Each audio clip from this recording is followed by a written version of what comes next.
Este trabajo se titula Weighted Load Balancing Using Key Occupancy in Programmable Data Planes. En la actualidad existe una creciente demanda de almacenamiento, transmisión y procesamiento de datos. Los centros de datos surgen como una infraestructura clave para satisfacer estas necesidades, donde las topologías multirraíces son las arquitecturas principales adoptadas por los centros de datos. Además, en los centros de datos, el protocolo ECMP se ha posicionado como la alternativa de equilibrio de carga por defecto para dividir el tráfico de manera uniforme a través de la red. Sin embargo, la distribución uniforme del tráfico puede degradar el rendimiento de la red, ya que se equilibra la carga sin tener en cuenta la congestión presente en la misma. Motivados por las deficiencias de ECMP, ingenieros e ingenieras en redes han desarrollado múltiples esfuerzos de investigación desde distintas perspectivas, buscando equilibrar la carga según la congestión de la red y no en forma aleatoria. Algunos de ellos lo han hecho usando una perspectiva SN centralizada. Sin embargo, estas alternativas, por su centralización, introducen algunos problemas. Así surgen las alternativas SN distribuidas basadas en la programabilidad en el plano de datos, que han solucionado los problemas de emplear un controlador centralizado. Sin embargo, alternativas distribuidas existentes utilizan únicamente el estado del enlace como parámetro de enrutamiento, ignorando el estado de los dispositivos. No obstante, parámetros del estado de los dispositivos, como la ocupación del buffer, son indicadores importantes, pues revelan la capacidad de los conmutadores para manejar los flujos entrantes. En este trabajo se presenta un mecanismo de enrutamiento para centros de datos fundamentado en la programabilidad en el plano de datos y el uso de métricas de enrutamiento basadas tanto en el estado de los enlaces como de los dispositivos. El mecanismo propuesto consta de dos subsistemas diferentes.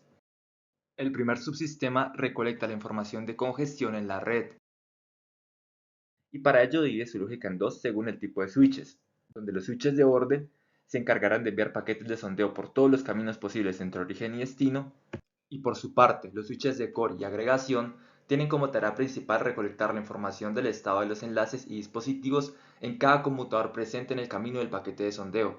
Con esta información, el conmutador actualiza en el paquete de sondeo el peso total del camino, añadiendo a su valor actual la suma de los pesos tanto del buffer en uso como de la utilización del enlace.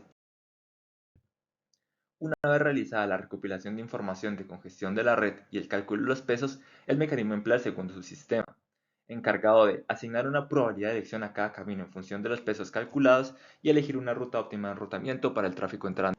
El mecanismo se evalúa en la topología FAT-Tree de tres capas aquí presentada, donde el Mininet fue el entorno utilizado para la emulación de esta topología.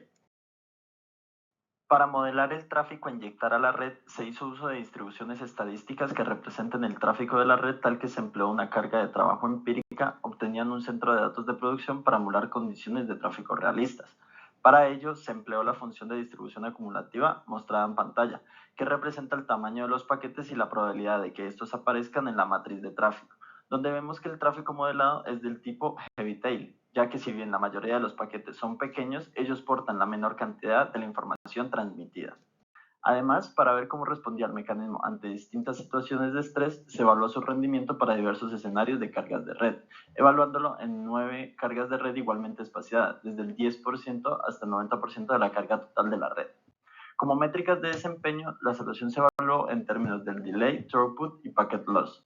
Además, se realizó dos implementaciones del mecanismo previamente explicado, las cuales difieren entre sí únicamente en la forma en la que modelan la congestión. En la primera se modela utilizando solo el estado de los enlaces y la segunda utiliza tanto el estado de los enlaces como de los dispositivos. Esto para verificar cómo afecta el uso del estado de los dispositivos al emplearse métrica de enrutamiento. También, para comparar los resultados del mecanismo con soluciones existentes, se implementó adicionalmente una tercera solución, que es una versión de SMP ejecutada directamente en el plano de datos. Los resultados obtenidos al evaluar el delay y el throughput muestran que para porcentajes de cargas pequeños, el rendimiento de las tres alternativas es casi idéntico, ya que en estos casos el ancho de banda que dispone la red es lo suficientemente alto para proporcionar una mayor tolerancia a enlaces singulares con alta congestión. Sin embargo, para porcentajes de carga más elevados, el ancho de banda global de la red disminuye, por lo que al enrutar se precisa elegir la ruta en forma más acertada. Así, en estos escenarios, SMP presenta peor rendimiento en comparación con las dos versiones del mecanismo propuesto, mientras que el esquema que utiliza tanto el estado de los enlaces como de los dispositivos reduce el delay hasta en 1.07 veces comparado con el esquema que emplea únicamente el estado de los enlaces. Además, aumenta su throughput hasta en 1.03 veces.